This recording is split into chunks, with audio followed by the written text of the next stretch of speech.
సమతా degree college విద్యార్థి సాయి తేజ ఆత్మహత్య చేసుకున్నటువంటి నేపథ్యంలో ప్రస్తుతం మాచిలి దగ్గర కుటుంబ సభ్యుల అరణ్య రోదన అనే చెప్పాలి. అమ్మా మేడంలు అందరు బుక్లు సైన్ చేస్తున్నారు కానీ నా బుక్ మీద సైన్ చేయలేదమ్మా. ప్రాక్టికల్ దగ్గర అయిపోయి నేను చదువుకోలేకపోతానమ్మా. నాకు టెన్షన్ వచ్చేస్తుందమ్మా. అందరూ పెట్టించి నావి ఎందుకు ఆపిందో నాకు అర్థం కావట్లేదు. నన్ను ఎందుకు ఇలా టార్గెట్ చేస్తుందా మేడమ్మో. నేను అందరికన్నా బాగా చదువుతానట, నేను అందరికన్నా నేను అందంగా ఉంటానట, అలా ఆయనకి ఏదో జబ్బు పడ్డాడట, నన్ను రమ్మంత ఉందమ్మా అని మెసేజ్లు ఉన్నాయి ఫోన్లోను. నా కొడుక నువ్వు తల్లితోడు చెప్తే మేమేమనుకుంటామో. ఎప్పుడు చెప్పాడు అసలు మీ అబ్బాయి మీకు? ఫ్రెండ్స్ పెడుతుందండి మెసేజ్లు అసలు?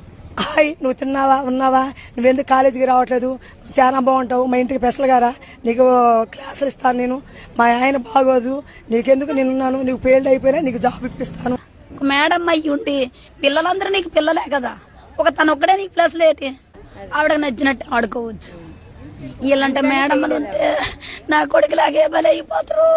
మీరు ఎటువంటి న్యాయం చేస్తారా?